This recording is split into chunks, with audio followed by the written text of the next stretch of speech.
Akame got killed. Episode 12, Kill the Newcomers. So after a little Halloween break, we come back to with this episode, and we officially get to meet our two new recruits for Night Raid.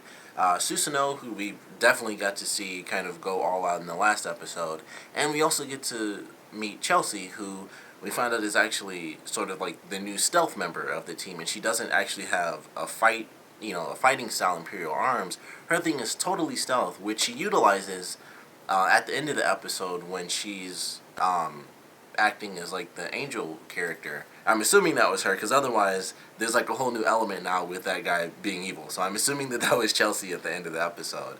But it was cool getting to meet these new characters. Of the two, personally, I like Susanoo better just because he's funnier to me. Chelsea I do like, but she of course has the tragic backstory where it starts off and she seems a little bit douchey, and it was mostly just funny in the beginning, and like mine hates her off, right off the top, and then she starts to seem a little bit meaner, and then it's like, of course, it's because she actually cares, and she kind of has the same sort of ideal as Akame from like I guess it was the second episode when Tatsumi was training and stuff, and once he passed training, Akame was like super nice, but before that she was like very stern and was like, you have to do this or you fail, and that's kind of how I felt Chelsea was acting a little bit. It wasn't as stern, but it was because she wants to be with people who are strong enough to take care of themselves, because she lost her entire team while she was away. Like, she comes back, all of her friends are dead, so she doesn't want to have to live through that again. And it made sense, makes perfect sense that she wouldn't want to, so she's kind of, she gives everyone their props, but at the same time she's like, don't get, too happy about it though, because you could still easily die. So, I do like her character, but Susanoo is just funny, because we already got it in the last episode, but he's got like this weird sort of OCD neat freak type of thing where whatever he sees that's out of place, he has to fix it. And like in this episode, it was Tatsumi's shirt was like slightly hanging out under his sweater, and he's like, oh, and he's doing all these crazy motions, which I thought was really funny because, of course, animation wise, it's really easy for them to do that, but it would have been way faster if it was just like he just tucked it in. But they did like the funny animations and stuff, and it just makes it like even more silly and over the top. But I like this character for that because it was silly. Action wise, he was awesome in the last episode, and of course, him being an organic type, he's much like Seryu's dog, where they have to destroy the core to actually take him down. But we also find out he's basically like the ultimate servant. Like, he has not only his own apron like Akame and the Pyro guy from the Jaegers, which his is a bull because of course he has the horns. But he builds a house. He cooks all this food. He's an insanely good hunter. He's like the ultimate servant slash bodyguard.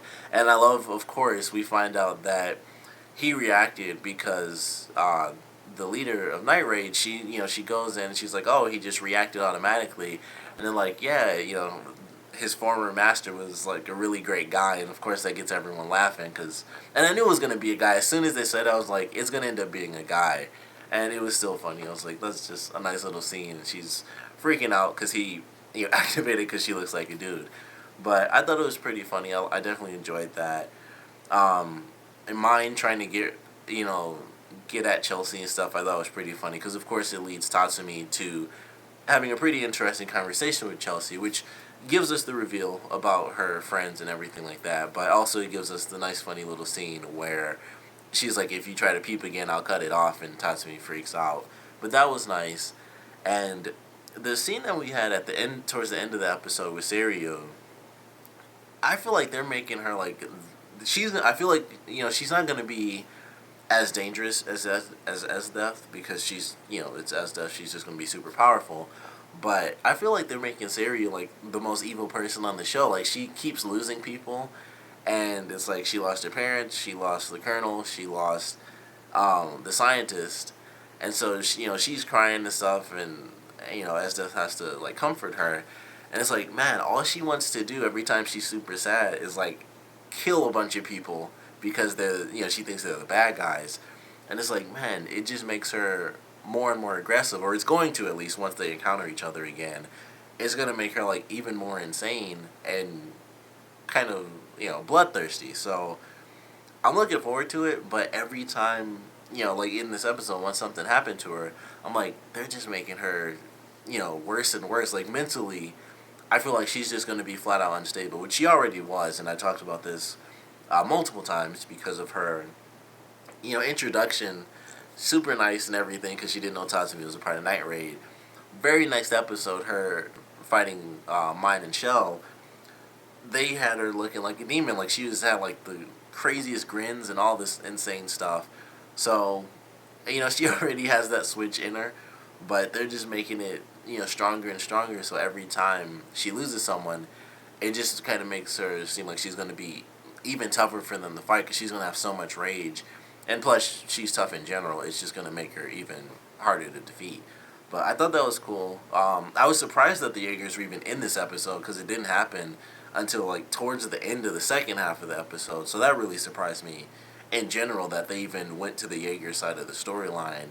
I was like, oh, this is what's happening because they figure that the scientist is gone. I was like, okay, well, I was surprised to see that. And they may have had a scene in the first half, I guess, where they first talk about him not coming back. But I'm pretty sure all of that took place in like the second half of the episode. The whole first half was just with Night Raid.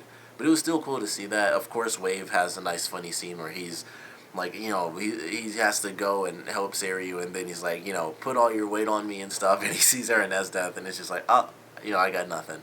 So that was a nice, funny little scene just to, I guess, sort of, in a way, you kind of wrap up the Jaeger storyline for this episode. But I'm looking forward to this next one. I don't know if Chelsea's really going to get a lot of intel.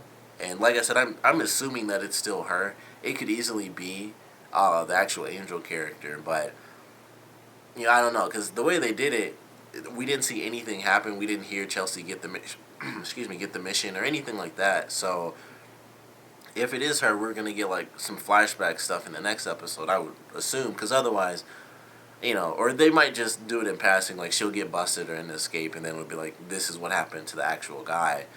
But if it's not Chelsea, then there's this whole other element, and I really don't think that's the case. I'm pretty sure it's just Chelsea as the Angel guy, and they knocked him out and, I don't know, did something with him. I mean, I don't know what they could possibly do with that guy, and I would assume they would just kill him because he's, working with the villains, but I don't know. So if it's not Chelsea, then there's a whole other crazy thing to deal with now. But either way, I enjoyed this episode. It's nice getting to officially know our two new members, and I'm really looking forward to seeing Chelsea fight because I know she's like the stealth person, but I feel like even with stealth, you have to train at least to know something in combat because you never know when things could go wrong.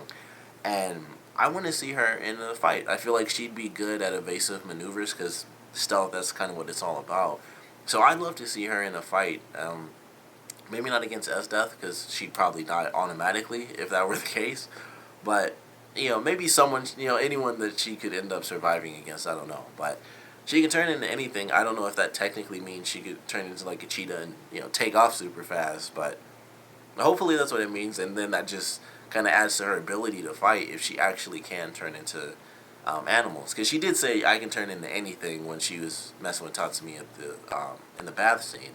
So I'm assuming that counts as animals, too. So maybe she could be in a fight easily and just, boom, she's like a giant danger beast, problem solved. So looking forward to what they're going to do with these two new characters. Kind of already know what's going to happen with Susanoo, so not too curious about that because we already got to see him in action. But with Chelsea, I'm pretty curious how they're going to implement her into some of the more action-based scenes once she eventually gets busted. I feel like that's inevitable. She's going to get caught or something's going to go wrong, and then she'll have to kind of take off and kind of defend herself while running back to safety. But I like this episode, of course. I want to know what you guys thought, so please comment below. Let me know your favorite parts, these favorite parts. And, of course, I want to know what you guys think about our two new recruits because, they had their introduction, especially Susanoo. He really got his in the last one. But now we get to really know about them. We get, backstory for both characters. We get, what they were doing beforehand, which was really just they were in a different spot. That's pretty much it. Joshi was in a different place, and Susanoo was basically in hibernation. So not much, there. But we do get to learn, about their personalities, or lack thereof, for Susanoo, because he's kind of like a robot, basically. But he has, OCD, so it's weird. They still a lot of weird stuff that they haven't explained there, like how organics think and all that stuff. Like, what are they made of? If everything's made from danger beasts, what are organics made from? Is like it couldn't be humans because I don't know. Maybe I don't know. I don't. Whatever it is, we might get an explanation. Might have to read the manga. Probably will. But either way, I want to know what you guys think about them. So please comment below. Let me know. And thanks for watching.